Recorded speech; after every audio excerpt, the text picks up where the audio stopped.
A blessed day to you, all my sports to the one people. Welcome back to the channel, my people. Yes, man. Greetings on this beautiful Sunday.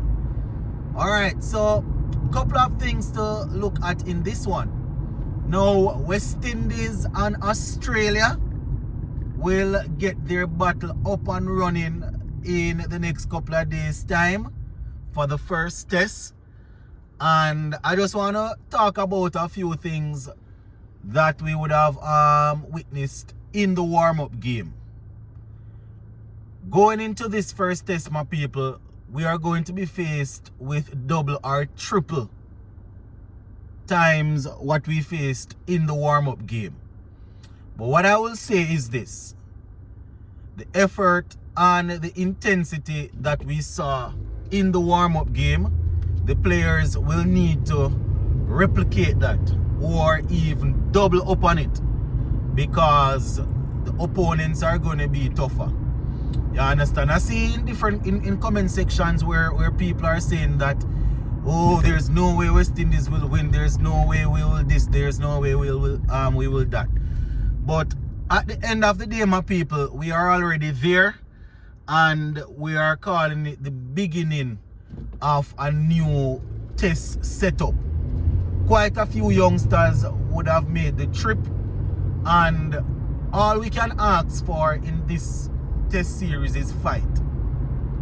If we're able to make it to the 5th day in both tests, you understand, and we see some good fight, I would be okay with that, because I am not one of them that going to let my emotional side step in and say we're going to give them a piece of beating. It is not impossible, but as I said, I don't only watch West Indies cricket, I watch Australia when they are playing other teams, and I can, look and see the players that we are going up against and know what it is like.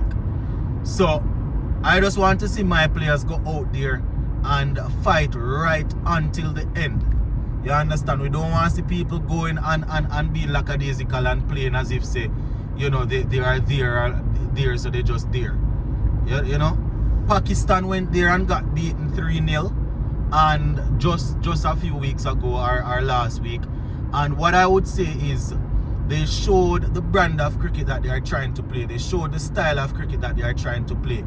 So they would have learned from that, and I am sure they're going to take it into the next series.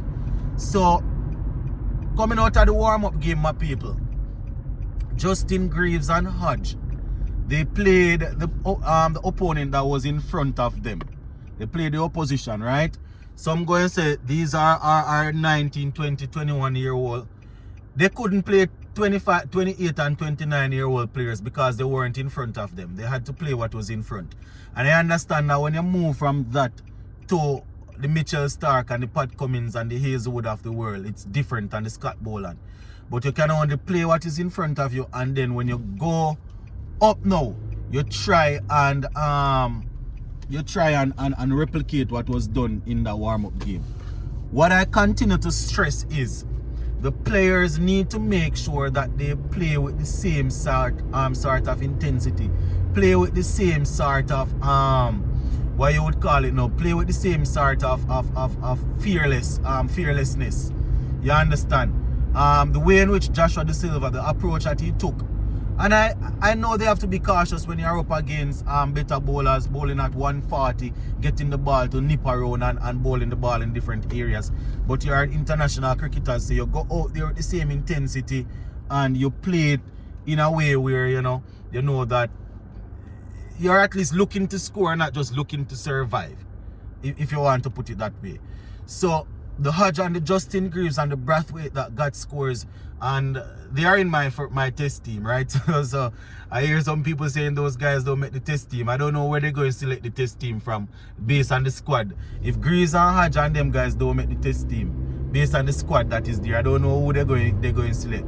They must be going to send the coach out there to bat. But them guys need to go out there and bat. You understand? They have to look to score. They have to play positive cricket. you know. So coming from the warm-up game, the batsmen, as I said, they have to look to run in between the wicket. They have to look to push the ball in the gaps and run in between the wicket. They have to play with soft hands. Nathan Lyon is going to be a total different ball game in terms of we would have seen where when West Indies team go on tour, some teams give their spinner the ball from the even on the first day. You understand? Second, third session in, just to show that they are saying, listen, we're not worried about what their batsmen will do. You know, let us put the spinner on in the first day, second session. We can't, you know, we have to make sure that we're looking to tick the scoreboard over. We can't just go and sit and relax and not look to score. It is equally as important for the bowlers to be efficient with that new ball. I was watching the warm-up game and I realized that we were trying to bowl a lot of short pitch deliveries, and there were short pitch deliveries where you're just wasting your effort because they are not body lined. They're, you understand, length was way too far, sailing over the batsman's head and all of them sort of things. So, you know, we need to make sure that whatever we are trying to do, we are being efficient with it. You know, I know Alzarri Joseph and Shamar Joseph will be the ones that are going to look to use the pace to try and rough up the batsmen in terms of bowling sharp. But I am going to forever say these guys are not afraid of fast bowling. Any batsman can be susceptible to sharp pitch delivery if you are bowling it properly, yes. But these guys grew up on wickets that are hard and bouncy. You understand? So if you're going bowl short, you have to make sure that it is directly lined to the body. Especially when you have the new ball. You can't bowl short pitch deliveries to Usman Khawaja, and it is not. He's too strong pulling the ball. Steve Smith will be opening. You understand? The guys that have the pace, they have to look to trap. They have to look to traps Steve Smith. I'm not saying you can't look to get him out pulling with the new ball. But you have to put the ball up and look to trap him LBW. I have been watching Steve Smith for years, and that is the only way not the only way, you know, but that is the best way I can see that a man can come up with a plan to get him out. You have to make sure that you have the plans together for the batsmen. Each bowler, whatever batsman they are bowling to the plan, they need to have a plan. You understand? As I said, Steve Smith, we know his batting technique. It's not easy to hit him on the pad when he steps across there, but he likes to step across from leg stump right across half stump and thing. You have to be bowling fast and getting the ball there to beat his bat. You can get him nicking off, yes, because sometimes he plays away from the body, but you have to look at how the batsman is most likely to get out and stick to that plan. You know, you don't want to waste your time bowling short to Mitchell Starc and say you're going to get him out like that. Not Mitchell Starc, Mitchell Marsh. You don't want to waste your time bowling short. You understand? If you know that he's good at pulling the ball. You probably know that he likes to drive the ball sometimes away from the body. So you're probably looking to rush one outside about fourth stump. And they are, you know, outside half stump there and try to get the ball.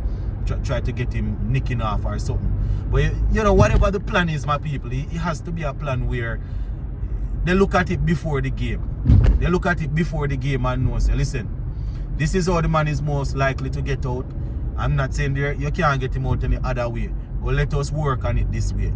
There are quite a few things, my people, you know, that we would have seen. The catching was good, the feeling was good in the warm-up game. That is something that you can control. You can control what you do in the field, so the players need to go out there and make sure that they are controlling what is happening in the field and try and get the batsmen the batsmen under pressure. You know, Craig Brathwaite will have to be spot on with his captaincy. When you come up against these sort of opponents, you cannot be like you can't just leave anything to chance. And if you have a sniff of anything, you have to go in for it. You can't leave it and start playing defensive from the first or the second session. If Australia bat first and at the end of the first session they are what? Call it, for example, 70 for 1 or whatever. You can't start saying you're going to go defensive, brother. You have to go up there. You have to continue looking to take wickets. You know, you can't be defensive to them and if it is that early. You understand? So there are a lot of things that we need to get right, my people. It's the number 1 ranked team playing against the number 8 team. Sometimes the rankings, as I said, I don't really understand how they calculate it, because you jump from here to here in no time. But one thing I know for sure, the guys and the teams that are usually winning, they are usually up there in the top 5. So it's a reason why they are ranked number 1. You understand? We might not agree with how they calculate the maths, or we might not understand, but it's a reason why they are there. You understand? It's a reason why they have so many bowlers and batsmen ranked inside the top 10. Right? The Pat Cummins, the Josh Hazelwood, the Mitchell Stark, you know, the Nathan Lyon, Scott Boland. Is a reason, you know. There's a reason the Marnus Lamashane and the Steve Smiths of the world and the Travis Head. Usman Khawaja, he has been the best test batsman in my opinion in the last year and a half, going 2 years.